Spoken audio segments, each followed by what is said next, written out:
remain popping, bro. So me personally, I believe from what I'm hearing that Juju Watkins has landed upwards of $30+ million from Nike for a major shoe deal. Now, this is allegedly, nothing is confirmed, but I'm telling you right now, boots on the ground, people behind the scenes is letting it be known that Juju Watkins has landed a major damn payday from Nike.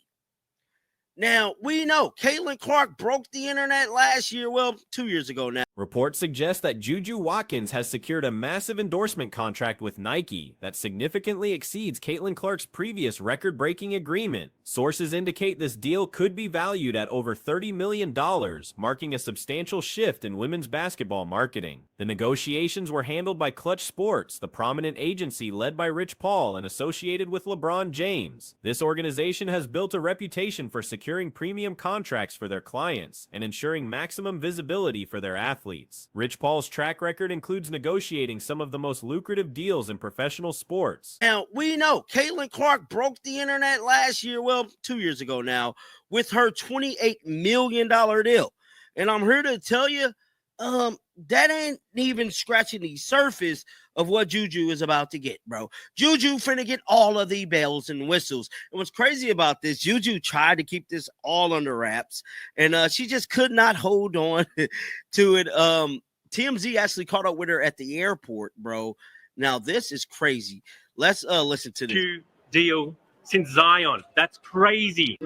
Clutch Sports operates with an aggressive approach to contract negotiations, consistently pushing for higher compensation packages and better promotional opportunities. The agency's connection to major entertainment platforms and content creation divisions provides additional leverage in these discussions. Their influence extends beyond simple contract terms to include broader brand development strategies. Recent developments indicate that Watkins' agreement may approach the scale of Zion Williamson's Jordan Brand contract, which was reportedly worth $75 million over multiple years. Industry insiders suggest that Rich Paul has publicly compared the two deals in terms of their financial scope and market impact. Deal since Zion. That's crazy. I was listening to Rich Paul say it was the biggest shoe deal since Zion. That's crazy. Have you done anything? Have you splashed out with any of the money? No. I try to be very smart, but yeah, just super grateful for the opportunity. That's so fantastic. Does your shoe deal prove that women's sport is every bit as popular as men's sport these days? I don't know. I don't think that's really up to me to. When approached by media representatives at an airport, Watkins confirmed the significance of her new partnership while remaining diplomatically reserved about specific details. She acknowledged the opportunity while emphasizing her intention to manage her finances responsibly. The young athlete deflected questions about whether this contract demonstrates the growing parity between men's and women's sports marketing. The timing of this announcement raises questions about strategic positioning within women's basketball. While Caitlin Clark previously held the record for endorsement deals in the sport with her reported $28 million Nike contract, this new development suggests a rapid evolution in the market valuation of female athletes. I don't know. I don't think that's really up to me to. For her deal to be that big, let's look up real quick. How much was Zion? Let's see. Zion, Jordan shoe deal. Let's see. Zion Jordan shoe deal. Shoe deal. Let's see how much Zion got. How much did Zion get from Jordan, bro? Let's just see here. Clark's representation through a different agency may have resulted in less aggressive negotiation tactics. The extended timeline for releasing Clark's signature footwear products has drawn criticism, with some observers noting that nearly 2 years have passed since her initial signing without a shoe launch. This delay contrasts with typical industry standards for major endorsement deals. Rich Paul's reputation for protecting his clients' interests includes ensuring timely product releases and meaningful promotional campaigns. The expectation is that Watkins will avoid similar delays in her product development cycle, with Nike likely prioritizing her line to justify the substantial investment. Bro, let's just see here. 75. $75 million, bro. Oh, shit. Zion got 75 M's. Brand deal extended. 5 years worth 70. He got a $75 million deal with Jordan. Now, Rich Paul went on record. Rich Paul went on record and stated, the broader context includes ongoing challenges facing the WNBA, particularly regarding collective bargaining negotiations. A potential lockout looms if agreements aren't reached within the coming weeks, which could significantly impact the league's momentum. The deadline for these negotiations is approaching rapidly, with October being mentioned as a critical time frame. Clark's current absence from play due to her team's decision to end her season early has generated controversy. Many believe the Indiana Fever made a strategic error by not allowing her to continue playing if medically cleared, potentially damaging both her individual brand and the league's overall visibility. Rich Paul went on record and stated that her shoe deal is damn near as big as Zion's. That's what Rich Paul said. Now, Zion got 75 million, bro. It's looking like this is just me. This is just me. I'm not going to, ish on Caitlyn because, I love Caitlyn. Look like Caitlyn should have signed with Clutch. Caitlyn should have signed with. They're the biggest sports agency in the game, bro. The offseason presents unique challenges for maintaining audience engagement in women's basketball. Television ratings and merchandise sales have reportedly declined from their peak levels during Clark's collegiate career and early professional period. This downturn affects not only the athletes, but also content creators and media personalities who cover the sport. Alternative professional leagues like Unrivaled may become increasingly important for maintaining player visibility during potential work stoppages. For high-profile athletes like Clark, participation in such leagues could be essential for preserving brand momentum and fan engagement. Caitlyn should have signed with. They're the biggest sports agency in the game, bro. For whatever reason, why she did not sign a Clutch, I don't know. They do great business. They take care of their athletes. And just like I stated, hell, even they content creators make a bag, bro. A bag, bro. The picture, the photographer, the people make a bag, bro. Hell, I wish I could sign a deal with Clutch. I ain't lying, dog. I mean, the evolving landscape of women's sports marketing reflects broader changes in how female athletes are valued and promoted. Major brands are investing heavily in women's sports properties, recognizing both the growing audience and the potential for long-term brand loyalty among female consumers. Nike's willingness to commit substantial resources to multiple women's basketball players suggests confidence in the sport's commercial viability. However, the execution of these partnerships will be crucial in determining whether the investments generate expected returns for both the company and the athletes involved. The representation gap between different agencies becomes apparent when comparing recent contract negotiations. With Clutch. I ain't lying, dog. I mean, there are agents, because Rich Paul is the face, but they got other agents, bro. I'm telling you. I know agents that work for millionaires. These guys are rich. Looking like, to me, Caitlyn should have signed Clutch. I'm sorry. People say what they want. I'm sorry. She would have had that whistle. I bet you she would have had that LeBron to get the whistle, don't he? To enter, but like I said, this is the great for everything, and the women's game is definitely headed in the right direction. Clutch Sports' aggressive approach and industry connections appear to have yielded superior results for their clients, compared to athletes represented by smaller or less specialized firms. Future developments in women's basketball marketing will likely depend on successful product launches, sustained fan engagement, and the resolution of league-level business challenges. The next several months will be critical in determining whether recent investment levels can be maintained and expanded. The competitive dynamics between major endorsement deals also create pressure for continued performance excellence from the athletes involved. Both on-court success and off-court marketability will influence the long-term value of these partnerships. Yeah, it's like $9.68 to get into this game. It is $9.68 to get into this game. It's $9. This is the cheapest it's been to get into an Indiana Fever game all year. This is actually the cheapest it's been. Look, I still think it's going to be nearly a sellout because I'm sorry, if I lived anywhere near Indiana, if it was 10 quid, I'd go to the game. I'd go to the game. I'd absolutely go to the game. I don't care. I'll pay $10. Industry observers note that women's basketball is at a pivotal moment, with unprecedented financial commitments from major brands coinciding with significant operational challenges for the primary professional league. The resolution of these competing factors will shape the sport's trajectory for years to come. Media coverage and social media engagement remain essential components of modern athlete marketing strategies. The ability to generate consistent content and maintain public interest during off-seasons has become increasingly important for justifying large endorsement investments. The success or failure of current high-value contracts will likely influence future negotiations across women's sports. It's cheaper to be in the arena watching the game than it is to sit at home.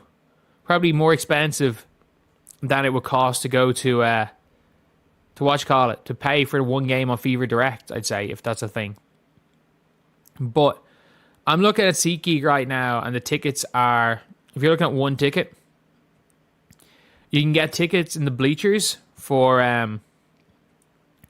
$12, including fees. Brands are closely monitoring return on investment metrics to determine appropriate spending levels for similar deals in the coming years. Training facilities, coaching quality, and team management decisions all contribute to athlete development and brand value preservation. Organizations that fail to support their star players adequately risk diminishing the value of broader marketing initiatives. The interconnected nature of modern sports business means that individual player success, league stability, and brand partnerships must align for sustained growth. Any disruption in this ecosystem can have cascading effects throughout the industry, including fees.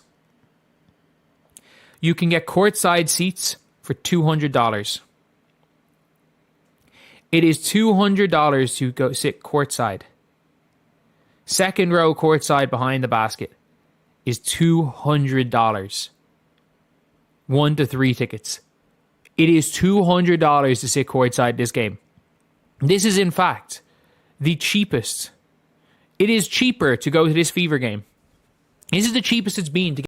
Consumer behavior patterns in women's sports merchandise continue evolving, with early indicators suggesting that sustained engagement requires consistent product availability and athlete visibility. Gaps in either area can result in rapid declines in sales and fan interest. The global expansion of women's basketball also creates opportunities for international marketing partnerships and broader audience development. Success in domestic markets increasingly serves as a foundation for worldwide brand building initiatives. The Indiana Fever organization faces an unprecedented situation as playoff ticket prices have reached their lowest point of the entire season. This is the cheapest it's been to get into the Fever all year. Why? Why is it the cheapest? Because, well, you see, these tickets went on sale after the Indiana Fever announced Caitlin Clark was going to be injured for the season. I mean, I don't think that they were, not letting Caitlin Clark stay or not ruling her out to sell tickets, but I think it was a happy accident. Because as you can see, as soon as Caitlin's ruled out, the dramatic price reduction coincides directly with the announcement that Caitlin Clark would be unavailable for postseason competition due to injury concerns. Current marketplace data reveals that entry-level tickets are available for approximately $9.68, representing the most affordable access to Fever games throughout the year. This pricing structure includes additional processing fees, bringing the total cost to roughly $12 for upper-level seating options. The contrast becomes even more striking when examining premium seating arrangements. Courtside locations, traditionally among the most expensive tickets in professional basketball, are currently listed at $200 per seat. As soon as Caitlin's ruled out, Caitlin out of nowhere is all of a sudden, she's the tickets are down through the floor. You can get into this game for less than the cost of, I don't know. You can get into this game for less than the cost of a spicy chicken sandwich meal in Chick-fil-A. These premium positions, located in the second row directly behind the basket, would typically command significantly higher prices during regular season games featuring star players. The current pricing represents a substantial decrease from previous market rates. Analysis of secondary ticket markets through platforms like SeatGeek confirms these unusually low price points. The availability spans across various seating categories, from general admission areas to premium courtside experiences. This widespread price reduction suggests broader market dynamics rather than isolated pricing decisions. Filet. I was going to say Big Mac, but I don't know how expensive Big Macs are. Actually, you know what? Maybe not. Not in Indiana. Not in Indiana. I don't know what price is Indiana. I know it's one thing, like in New York, it would be that expensive. But I don't know. It's such a weird thing seeing, the price of Big Macs change so much depending on the city in America. Like in Ireland, it costs the same whether you're in Dublin or whether you're in Cashel or whether you're in Longford.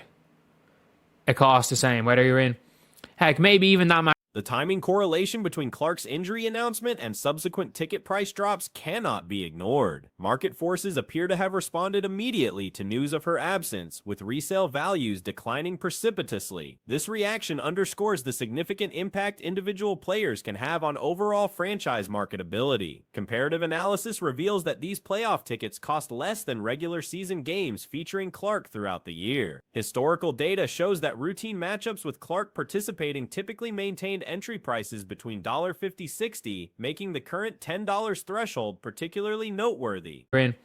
Heck, maybe even that McDonald's in Cashel that everyone stops on the way from Dublin to Cork. Maybe that could be more expensive. That could be more expensive in Dublin for all we know. Like, heck, even Burger King in the airport isn't that expensive. Whereas in stateside, I remember it being like $17 for Chick-fil-A meal in New York, and I went to Minneapolis and it was like $8. But yeah, anyway, the tickets are low. Ticket costs are low. What do you want to tell Fever? Kate and Wu get loud. Tash Wu get loud. The disparity highlights the drawing power differential between games with and without marquee players. The broader context includes the Fever's extended playoff absence, with this marking their first postseason appearance since 2016. Typically, such milestone events would generate premium pricing due to scarcity and fan enthusiasm. The current situation suggests that player availability significantly outweighs historical significance in determining market value. Food service comparisons provide perspective on just how affordable these tickets have become. Kate and Wu get loud. Tash Wu get loud. Get loud. Kelsey, I'd like to respectfully request that all fans get loud. Ticket sales must be low. Yeah, they're extremely low. They're extremely low. They sell out regular season first playoff home game. I doubt it won't sell out. Wonder how many celebrities will be there. It is 200. So yeah, he's slow. Per SeatGeek, only 155 left. It's mostly resellers. It is $200 to get courtside. It is $200 to get to courtside here. And look, like, I don't think the entry price falls below the cost of most restaurant meals, including quick service options that typically range above $10 in most markets. This pricing makes attendance more accessible than many routine dining experiences. Geographic pricing variations across different markets demonstrate the unusual nature of these rates. While regional cost of living differences typically influence entertainment pricing, the current Fever ticket costs appear artificially depressed relative to both local and national standards for professional sports events.